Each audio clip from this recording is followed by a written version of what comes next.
నమస్తే, నేను అడ్వకేట్ శ్రీనివాస్ చౌహాన్.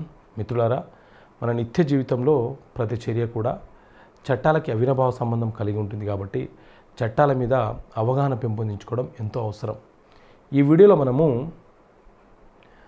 ఏదైనా ఒక భూమికి సంబంధించి మనకు హక్కులు ఉన్నాయని మనం ఎలా నిర్ధారణ చేసుకోవాలి.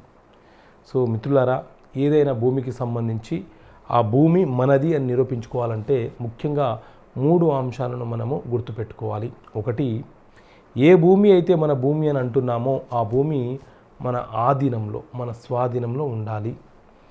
2, ఏ భూమి అయితే మన భూమి అని అంటున్నామో ఆ భూమికి సంబంధించిన యాజమాన్యపు హక్కులకు సంబంధించిన పత్రాలు ఉండాలి. ఇక 3వది, ప్రభుత్వం నిర్వహించే రికార్డులు ఏవైతే ఉన్నాయో ఆ రికార్డులలో మన పేరు నమోదై ఉండాలి. సో మిత్రులారా, ఏదైనా భూమి మనం కొనుగోలు చేస్తే కొనుగోలు చేసిన సందర్భంలో మన దగ్గర సేల్ డీడు, ఆ తర్వాత మొటేషన్ చేసుకుంటే పట్టాదారు పాస్బుక్ ఉంటుంది. సో భూమికి సంబంధించి పట్టాదారు పాస్బుక్ మన వద్ద ఉండాలి.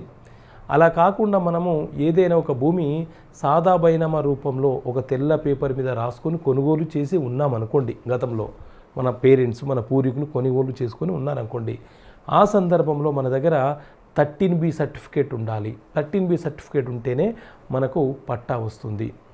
ఇక భూమిని ప్రభుత్వం మనకి ఇచ్చింది అనుకోండి, పేద ప్రజలకు ప్రభుత్వము అప్పట్లో భూములు ఇచ్చింది, అలా ఆ రూపంలో భూమి మనకు ప్రభుత్వం ఇచ్చింది అనుకోండి, ఆ సందర్భంలో మన దగ్గర డీకేటీ పట్టా, లావణి పట్టా మన వద్ద ఉండాలి. అదేవిధంగా ఇనాం భూములు ఉంటాయి. ఎవరైతే భూ యజమానులు, దొరలు, భూస్వాములు ఉంటారో వాళ్ళు మనకు భూములు ఇచ్చారనుకోండి, అంటే దానంగా ఇచ్చిన భూములు ఏవైతే ఉన్నాయో, ఇనాం భూములు ఉన్నాయో ఆ భూములు మన వద్ద ఉంటే వాటి మీద మనకు ORC certificate, occupancy right certificate ఉండాలి. సో ఇలా భూమి మనకు ఏ రూపంలో అయితే వచ్చిందో ఆ రూపానికి సంబంధించిన డాక్యుమెంట్ మన వద్ద ఉండాలి.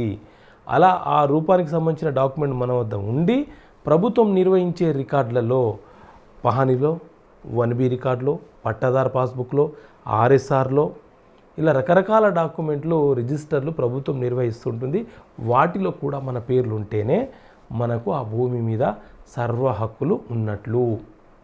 Okay friends, thank you. జై హింద్.